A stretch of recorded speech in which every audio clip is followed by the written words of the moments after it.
Welcome back, guys. In this video lecture, we're going to talk about the motion of a projectile because this is a direct application of the curvilinear motion using the rectangular component. So what is a projectile? A projectile is basically any object or a particle that is acted upon its gravity, right? So it's only acted under its gravity, right? Which means, guys, this projectile has only an acceleration in y direction, and this acceleration ay is equal to minus g or minus gravity. How can I find my kinematic variables using only this fact? Let's see. So I know, guys, that the motion of the projectile is illustrated at the first place by this equation. A in vector form is equal to minus gravity k. And why it is minus gravity k? Because in fact, gravity is directed downwards and y or k is always directed upwards. So what does this mean? This means, guys, that ax, which is the acceleration in x direction, remember the rectangular component of a curvilinear path, ax is equal to 0.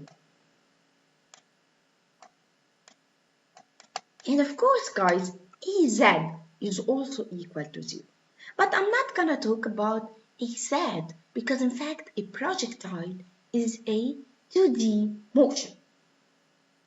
So what does this mean? The acceleration is equal to minus gravity k, and this means that ax is equal to 0I, while ay, the y component of acceleration, is equal to minus gk.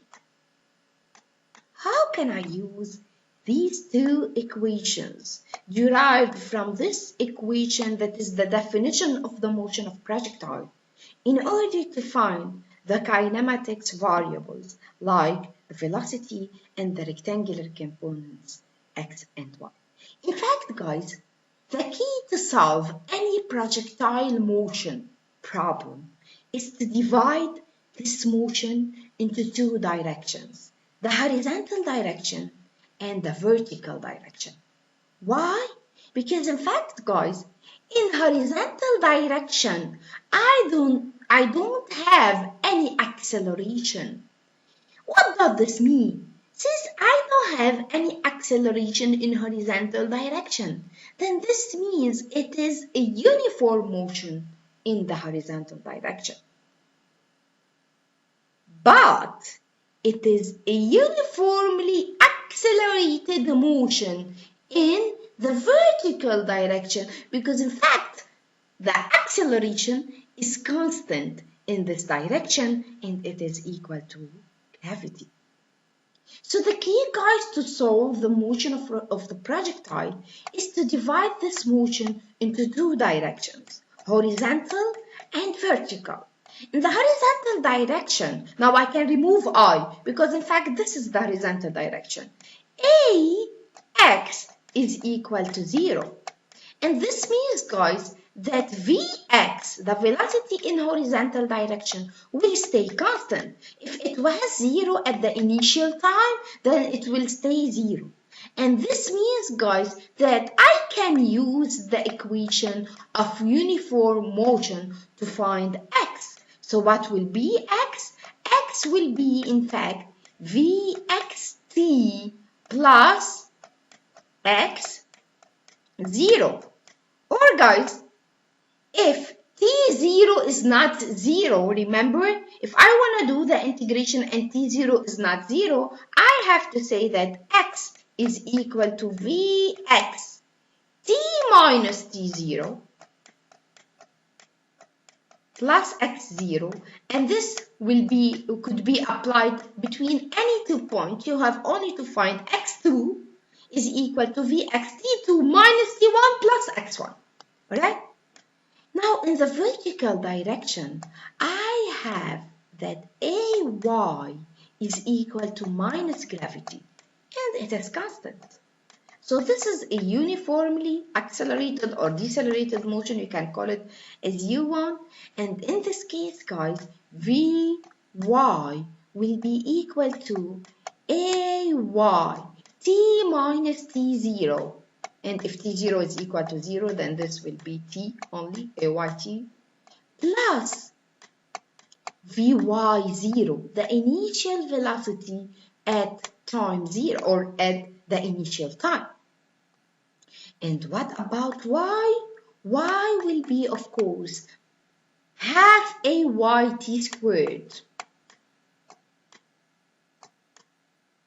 plus V0 yt plus y0. You can continue this equation, and don't forget the equation that is independent of time. V squared b minus V squared a will be equal to 2ay s, or y minus y0, and don't forget to replace ay by minus gravity. So in the following, guys, we're gonna have the detailed derivation of this equation. I'm gonna start, of course, by the horizontal motion, which is a uniform motion because the acceleration is equal to 0. I'm gonna do the integration between t0 and t, and this will give me, of course, that Vx is constant and it is equal to the initial V0x. And x will be equal to Vx0 t minus t0 plus x0. And don't forget, guys, that if t0, the initial time, is equal to 0, then this will be x is equal to Vx0 t plus x0. Or if you have to find this x and, let's say t(a) or tb, you can apply this between 2 points. Xb will be equal to Vx0, which is always constant, tb minus ta plus xa. Right? So this is the horizontal motion, and then the vertical motion, Ay is equal to minus gravity, which is constant, and since it is constant, then I can do the integration, and then Vy will be equal to minus gt minus t0 plus Vy0. What is Vy0? It is the component of V0 in the y direction, and don't forget that if t0 is equal to 0, then Vy will be equal to minus gt plus Vy0. And if you have 2 points, you can say that Vy will be equal to minus g tb minus ta plus Vya, or plus Vya at a point A, and then same goes to the position. Y is equal to minus g over 2 t minus t0 squared plus Vy0 t minus t0 plus y0, and don't forget the independent equation of time, which is here.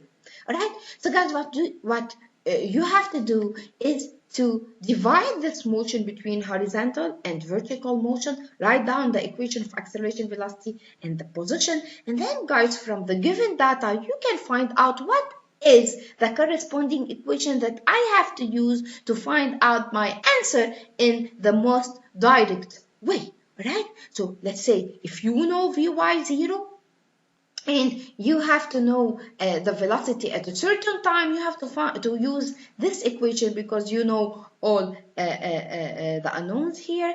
And if you want to find, let's say, x, knowing the initial velocity Vx0 and x0 at a certain time t, so you can also use this equation. However, if you don't have anything about time, but you have to find, let's say, the y position of B, if you know the velocity at B, so you can, of course, apply the independent equation of time.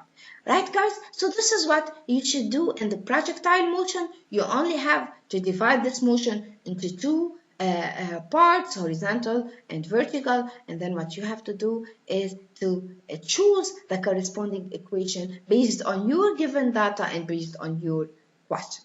That's it, guys. Thank you very much, and see you on Thursday.